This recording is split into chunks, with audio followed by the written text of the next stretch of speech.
Praneeth group వారి group park Spanish model triplex Vilas Dundigal Gagillapur. మరిన్ని వివరాలకి ఈ కింద నంబర్ని సంప్రదించండి.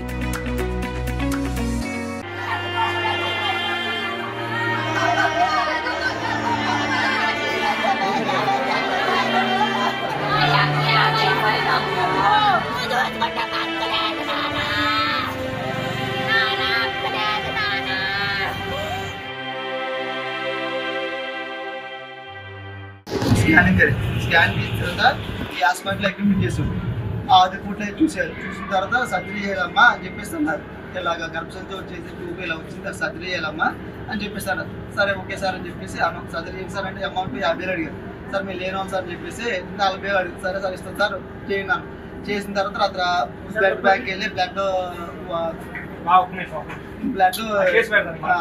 ఇన్ఫెక్షన్ అయిపోయిందమ్మా. బ్లడ్ కడుపులో పాజిటివ్ అయిపోతుందమ్మా, బ్లడ్ కావాలన్నారు. బ్లడ్ బ్యాంక్ వెళ్ళి బ్లడ్ తెచ్చి ఎక్కించు. వచ్చిన తర్వాత నా బ్లడ్ తీసుకుని మా బాబాకి బ్లడ్ కూడా తీసుకుని ఎక్కించేసాను. 4 బ్యాగులు అతను ఎక్కించేసాను. ఎక్కించిన తర్వాత ఆపరేషన్ చేసిన తర్వాత నేను బ్లడ్ బుక్ అన్నాను. ఆపరేషన్ సక్సెస్ఫుల్ అయిందమ్మా, భయపడే పని అని చెప్పేసి అన్నారు. సరే ఓకే సార్ అని చెప్పేసి అన్నాను. నేను మార్నింగ్ మా బాబా ఇంటికి వెళ్ళిపోయాను. నేను మార్నింగ్ నేను నైట్ ఒక్కనే ఉన్నాను, మా అత్తగారు నేను ఉన్నాను, నా బాబంతులు అందరూ ఏడా ఉన్నారు. మార్నింగ్ ఎట్లా కొంచెం మళ్ళీ బ్లడ్ కావాలనిపేసి అన్నారు. మళ్ళీ బ్లడ్ బ్యాంక్ కాడికి వెళ్ళి మళ్ళీ 2 తీసుకొచ్చాం. బాడీ ఎక్కించేసాను. ఎక్కించిన తర్వాత మా అత్తగారు లోనికి వెళ్ళి చూసిన బాబు ఇట్లా గచ్చిగా చేస్తుంది బాబు అని చెప్పేసి అంది. సార్ నేను లోనికి వెళ్ళాను. వెళ్ళిన తర్వాత చూసిన తర్వాత బయటకు వచ్చి సార్ ఇలా చికాకు సార్ ఏంటి సార్ అంతకుముందు డాక్టర్ గారికి ఫోన్ చేశారు, వస్తున్నారమ్మా అన్నారు. చూసిన తర్వాత నేను మాట్లాడాను. డాక్టర్ అన్నారు నేను నైట్ మొత్తం తీసుకుంటుంటే అది సాయంత్రం ఈవినింగ్ 4 గంటలకు అలాగే ఉంటుంది, దానిపై ఇబ్బంది ఏం లేదు, మీ బాగానే ఉందని చెప్పేసి అన్నారు. లాస్ట్ మేము బయట ఫోన్ మాట్లాడుతున్నాను. డాక్టర్ లోనికి వెళ్ళి చూశారు. చూసిన తర్వాత నన్ను పిలిపించారు. నేను మా బాబాకి లోనికి వెళ్ళి లోనికి వెళ్ళిన తర్వాత హార్ట్ ఆగిపోయిందమ్మా అని చెప్పేసి అన్నారు. అదే సార్ ఇప్పుడు బాగా హార్ట్ బీట్ అయిపోయింది, గవర్నమెంట్ హాస్పిటల్ తీసుకెళ్ళిపోండి ఇమీడియట్గా అని చెప్పేసి అన్నారు. సార్ చెప్పేస్తారు ఆపరేషన్ చేయాలి అని చెప్పేసి అన్నారు. అంటే మీకు ఇక్కడ ఆపరేషన్ చేసినా చేయకపోయినా బతికే ఛాన్సెస్ చాలా తక్కువ ఉన్నాయి. చెప్పలేదు సార్, మాకు చెప్పలేదు. అలా చెప్పరాదు. అయితే సీరియస్ ఉందని, అంటే కడుపుల నొప్పి వస్తుందని చంద్రగూడ హాస్పిటల్ తీసుకెళ్లారు, సాయి స్ఫూర్తి హాస్పిటల్కి. అక్కడ చూసిన తర్వాత వాళ్ళు స్కానింగ్ తీయించుకుంటున్నామా సత్తుపల్లి అని చెప్పారు. ఆల్ఫా స్కానింగ్కి వెళ్ళమన్నారు. అయితే ఇక్కడ ఆల్ఫా స్కానింగ్కి వచ్చినప్పుడు పేషెంట్ కాన్షియస్లో లేదు. ఇక్కడికి వచ్చిన తర్వాత స్కానింగ్ తీశారు. తీసిన తర్వాత వేరే హాస్పిటల్ తీసుకెళ్ళమని ఫోన్ చేసేలోపు ఈ లోపల స్కానింగ్ వాళ్ళు ఇక్కడ ముందు ఎస్సీసీ హాస్పిటల్కి ప్రిఫర్ చేశారు. ఇక్కడికి వచ్చిన తర్వాత కేసు ఎమర్జెన్సీ సీరియస్ అని చెప్పలేదు. అంతగా అసలు డాక్టర్ గారు సర్జన్ కాదంట.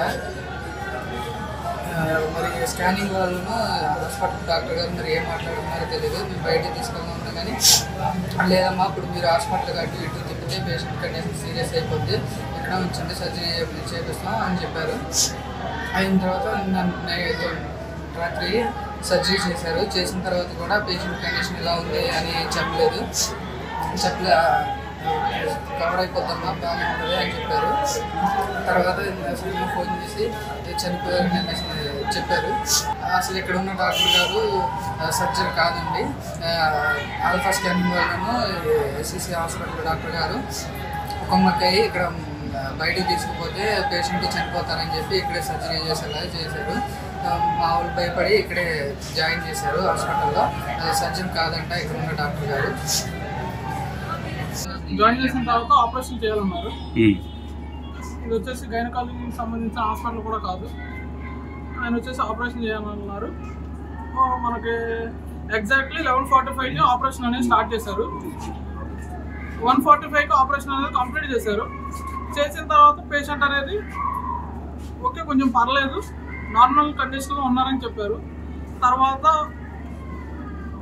కుటుంబ సభ్యుల్ని వాళ్ళ భర్తని వాళ్ళ అత్తగారిని ఇద్దరిని ఆపరేషన్ థియేటర్లోకి పంపించారు. వాళ్ళకి చూపించారు.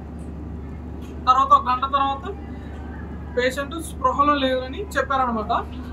తర్వాత స్పందించట్లేదు. డాక్టర్ గారు నర్సులు హడావిడి చేస్తున్నారు. పేషెంట్ అనే వాళ్ళు కోమాలోకి వెళ్ళిపోయారని మాకు చెప్తున్నారు అనమాట. ఇక్కడ 11:45 చనిపోయారు. వాళ్ళు ఆపరేషన్ చేసిన గవర్నమెంట్ హాస్పిటల్ తీసుకెళ్ళండి, ఆపరేషన్ అయిపోయిన తర్వాత కుటుంబ సభ్యులు తీసుకెళ్లారు. చూపించడానికి. వాళ్ళు చూసిన తర్వాత కొంచెం నార్మల్గా ఉన్నారు, స్పృహలో లేరు, కానీ ఏదో చిచ్చుగా చేస్తున్నారు పేషెంట్. వాళ్ళు బయటకు వచ్చిన 10 minutesకి పేషెంట్ అనే వాళ్ళు చనిపోయారు అనమాట. చనిపోయిన తర్వాత డాక్టర్ గారు హడావిడి చేస్తున్నారు. 7:38 వచ్చారంగానే ఆల్ఫా దగ్గర తీసుకొచ్చారు. ఆల్ఫా స్కానింగ్ సెంటర్ అతను ఏం చేశారంటే ఈ హాస్పిటల్ ఉన్నది, ఇది కొంచెం ప్రాబ్లం ఉంది కడుపులో నొప్పి, ఈ డాక్టర్ గారు చూస్తారంటే ఈ డాక్టర్ గారి దగ్గరికి వచ్చారు. ఈ డాక్టర్ గారి దగ్గర రాగానే లోన ఏదో ఇన్ఫెక్షన్ లా ఉందమ్మా, సర్జరీ చేయాలన్నారు. సర్జరీ చేయడానికి ఇక్కడ ఆయన డాక్టర్ లేదు కానీ మా వాడు ఒకడు అతను అడిగితే బయట నుండి వస్తారు డాక్టర్ గారు అని చెప్పన్నారు. మినిస్ట్రీ కృష్ణ గారు ఎవరు అంటే ఆయన తీసుకువచ్చి ఆపరేషన్ చేశారు. ఆపరేషన్ చేసిన తర్వాత అమ్మాయికి మద్దతు ఇచ్చారు. పొద్దున్నే ఇబ్బంది ఏం లేదండి, పొద్దున్నే బాగానే ఉంటుందని చెప్పన్నారు. నైట్ అయిపోయింది. పొద్దున్నే మేము మళ్ళీ వచ్చి అడిగిన తర్వాత పేషెంట్ కండిషన్ ఎలా ఉందంటే బాగానే ఉంది అది ఇది అన్నారు. ఏంటంటే వైర్లు ఇవన్నీ సిలిండర్ పైప్ పీకేసుకున్నది ఏంటంటే అంతే అమ్మ మొత్తంలో ఉంది కదా ఇప్పుడు దాకా కొంచెం నొప్పి వస్తుంది అని చెప్పి అన్నారు. నొప్పి వస్తా అన్నారు. తర్వాత ఇప్పుడు పేషెంట్తో మాట్లాడచ్చు అంటే ఇప్పుడు మాట్లాడకూడదు అన్నారు. మళ్ళీ 10 గంటలకు వచ్చి మళ్ళీ అడిగాం. సేమ్ కండిషన్ ఉంది కదండి, ఏంటి పరిస్థితి అంటే ఇబ్బంది ఏం లేదని చెప్పన్నారు. 11 గంటలకే బయటికి తీసుకెళ్ళండి హాస్పిటల్కి అన్నారు. బయటికి ఎందుకు తీసుకెళ్ళాలంటే మా వల్ల కావట్లేదు ఇక్కడ అన్నారు. అప్పటికే ఎంబీ చనిపోయింది. 3 days బ్యాక్ నుంచి కడుపు నొప్పితోటి సఫర్ అవుతుందంట. వాళ్ళ ఇంటి దగ్గర చింతలపూడి అరౌండ్ వాళ్ళ ఇల్లు. అయితే నిన్న వాళ్ళ ఇంట్లో ఏదో ఫంక్షన్ ఉంది, వాళ్ళ మరిది పెళ్ళిలో ఏదో ఫంక్షన్ ఉంటే ఆ 3 days బ్యాక్ నుంచి కూడా నార్మల్ కడుపు నొప్పి అనుకొని లోకల్ ప్రాక్టీషనర్ తోటి నొప్పి ఇంజెక్షన్స్ చేయించుకుంటుంది. అయితే నిన్న హెవీ వర్క్ చేసేసరికి కొలాప్స్ అయిపోయిందంట. ఆ ఫంక్షన్లో హెవీ పెయిన్ తోటి కొలాప్స్ అయిపోతే ఆమెని ఈ హాస్పిటల్ తీసుకెళ్లారు, చింతలపూడి సాయి స్ఫూర్తి హాస్పిటల్ తీసుకెళ్లారు. అక్కడ కేసు బాగాలేదని చెప్పి సత్పల్లి స్కాన్ సెంటర్కి పంపించారు. ఫస్ట్ స్కాన్ సెంటర్కి పంపిస్తే స్కాన్ చేస్తుంటేనే పేషెంట్ కొలాప్స్ అయిపోయింది. అంటే ఇక్కడ రావడమే కొమటోస్ కండిషన్ వచ్చింది. కొమటోస్ అంటే స్పృహ లేనట్టుగా వచ్చింది. వచ్చింది మీ దగ్గరికి? స్కాన్ సెంటర్కి చెప్తున్నా. స్కాన్ సెంటర్ కి అరౌండ్ 7 అయ్యుండి వచ్చేమో. అది ఎప్పుడు? ఈ రోజు? నిన్న నైట్ 7 PM. ఓకే.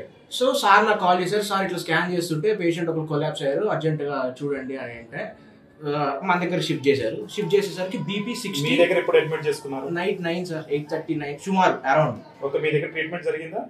ట్రీట్మెంట్ అంటే అదే 8:30కి అట్లా వస్తే ఫస్ట్ పేషెంట్ తీసుకున్నప్పుడు బీపీ 60, అన్కాన్షియస్, పేల్ అంటే రక్తహీనత ఉన్నట్టు కళ్ళు మొత్తం పేల్ అయిపోయింది ఉంది. అయితే అలాంటి సిచ్యువేషన్ మీరు ఎలా మరి పేషెంట్ అడ్మిట్ చేసుకున్నారు? అడ్మిట్ కాదండి, అదే చెప్తున్నా వినండి. సో పేషెంట్ కండిషన్ ఏంటంటే ఫస్ట్ స్కాన్ సెంటర్ కాల్ చేస్తే సార్ అది tubal pregnancy, ectopic rupture tubal pregnancy, అంటే ప్రెగ్నెన్సీ అది యాక్చువల్గా కడుపు నొప్పి కాదు, అది గర్భసంచిలో కాదు, ట్యూబ్ లో ఫామ్ అయింది, పగిలిపోయి రప్చర్ అయిపోయి కడుపు అంతా బ్లీడ్ ఉంది ఫుల్ గా, అందుకే కొలాప్స్ అయిపోయిందని చెప్పారు. సో తీసుకునేసరికి కండిషన్ కి ఆ సార్ చెప్పిన స్కాన్స్ కి ఈ కండిషన్ కి మ్యాచ్ అయింది అనమాట. బ్లడ్ ప్రెషర్ లేదు, అన్కాన్షియస్ ఇది అనేసరికి నేను వెంటనే వాళ్ళ అటెండర్స్ పిలిచేసరికి ఇట్లుందండి పరిస్థితి, చాలా క్రిటికల్ ఉంది, బ్లడ్ అంతా లాస్ అయిపోయింది.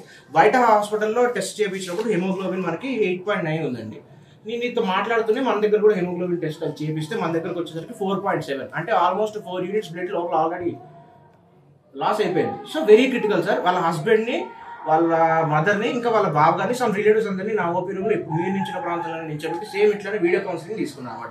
వీడియో ఆన్ చేసి సార్ మీరు ఏం చెప్పినా డాక్యుమెంటరీ ఎవిడెన్స్ ఉంటుంది, ఆమెది సర్జరీ చేయాలి, చేసి ఆ బ్లీడ్ అంతా తీయాలి, చాలా మల్టిపుల్ బ్లడ్ ప్యాకెట్స్ ఎక్కియాలి, సర్జరీ చేస్తున్నప్పుడు కూడా డెత్ అవ్వచ్చు, సర్జరీ తర్వాత డెత్ అవ్వచ్చు, 2 days తర్వాత కూడా డెత్ అవ్వచ్చు. చెప్పారు సేమ్ ఇప్పుడు నేను ఏదైతే మీకు చెప్పానో అదే ఆ వీడియోలో కూడా చెప్పానండి. చేయమంటేనే చేస్తాం, డెత్ ఛాన్సెస్ అయితే హై ఉన్నాయి. నెక్స్ట్ థింగ్, సర్జరీ జరిగేటప్పుడు కూడా డెత్ అవ్వచ్చు, ఎందుకంటే ఆల్రెడీ బీపీ లేదు, వెరీ క్రిటికల్ పేషెంట్, ఇప్పుడు బయటికి తీసుకెళ్లే ఛాన్స్ ఉంది, బయటికి వెళ్ళే దానిలో కూడా డెత్ అవ్వచ్చు, ఇవన్నీ ఛాన్సెస్ ఉన్నాయి.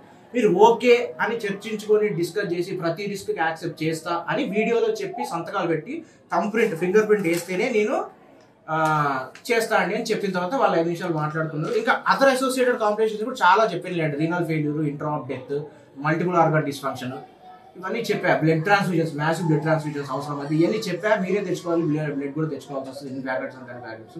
సర్జరీ అయిపోయిన తర్వాత ఒక 3 రోజుల తర్వాత సేఫ్ ఉంది, అన్ని ఆర్గన్స్ మంచి పని చేసిన ఎంఎస్ గ్రోలోకి వస్తుందంటే అప్పుడు నేను ఓకే ఇంకా సేఫ్ అనుకోవచ్చు. ఓకే అంటే చెప్పండి అని చెప్తే వాళ్ళు బయటికి వెళ్ళారు, డిస్కస్ చేసుకున్నారు వాళ్ళ అటెండర్స్తో.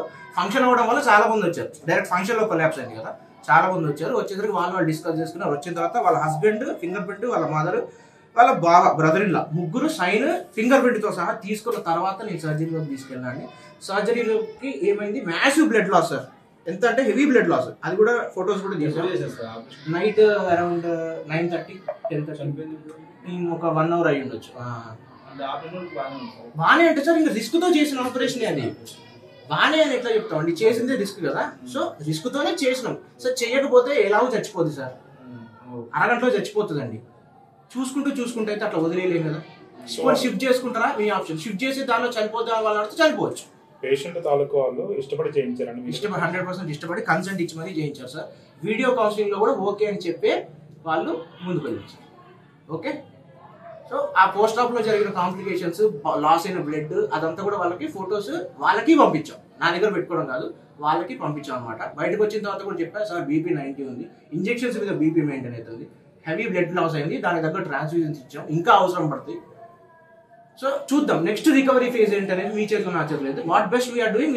బాడీని వాళ్ళకి హ్యాండ్ ఓవర్ చేశారు? లేదు సార్, నా దగ్గర ఇందాకే కదా సార్ డెత్. అంటే తాళాలు లాక్ చేసి ఉంచారు? లాక్ ఏం లేదు సార్, జస్ట్ డోర్ దగ్గరికి సార్. ఫీమేల్ పేషెంట్ కాబట్టి మేల్స్ ఏమైనా అటెండ్ అలౌ చేయకుండా అట్లా ఉంచాం. పక్కన 2 ఫీమేల్ నర్సింగ్ స్టాఫ్ అక్కడ ఉన్నారు. వాళ్ళ హస్బెండ్ వాళ్ళ మదర్ ఆల్రెడీ డెత్ అయిన తర్వాత వచ్చి చూశారు. ఇంకా వాళ్ళ పానికింగ్ సిచ్యువేషన్ వాళ్ళు ఉంటారు కాబట్టి మేము డోర్ దగ్గరికి వేసి మేల్స్ ని అన్వాంటెడ్ పీపుల్ ని తెలియని వాళ్ళు అలౌ చేయొద్దని అట్లా ఉంచాం సార్. ఎందుకంటే మన ఫ్యామిలీలో ఎవరైనా యంగ్ ఫీమేల్ డెత్ అయినా ఇట్స్ నాట్ కరెక్ట్ కదా, ఎథికల్ గా అన్నట్టు ఆపెట్టాం. ఇక్కడే ఉన్నాం. 24-25 జోష్నా అండి, బి జోష్న, చింతలపూడి. ఏజ్ ఎంత ఉంటుంది? 24-25. దొరికిన తర్వాత ఇంట్లో జాయిన్ చేశాం. అబ్బాయి స్కాన్ చూసిన తర్వాత టెస్ట్ చేసి బ్లడ్ తక్కువ ఉందామని చెప్పేసి బ్లడ్ ఎక్కించారు. ఆపరేషన్ చేయాలన్నారు. మేము బ్లడ్ బ్యాంక్ అడిగి ఆపరేషన్ వచ్చిన తర్వాత చేశారు. చేసిన తర్వాత ఆపరేషన్ సక్సెస్ఫుల్ అయితే అని చెప్పేసి అన్నారు.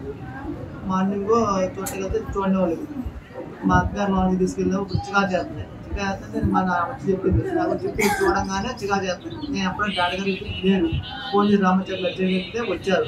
వచ్చిన తర్వాత నా రూమ్ దగ్గర డాడీ దగ్గరికి వెళ్తే డాడీ చేస్తే చికా చేస్తుందంటే అలాగే ఇద్దామని నైట్ మొత్తం ఇస్తుందిగా సాయంత్రం అలాగే ఉంది, సాయంత్రం చెప్తారా అన్నారు.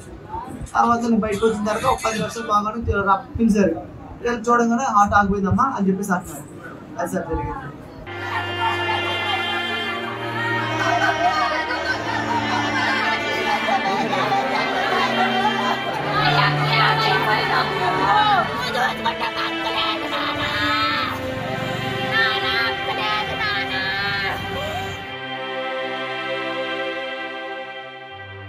మరిన్ని వీడియోస్ కోసం ఛానల్ ని సబ్స్క్రైబ్ చేయండి. లేటెస్ట్ అప్డేట్స్ కోసం వాట్సాప్ ఛానల్ ని ఫాలో అవ్వండి. అండ్ లింక్ డిస్క్రిప్షన్ లో ఉంది.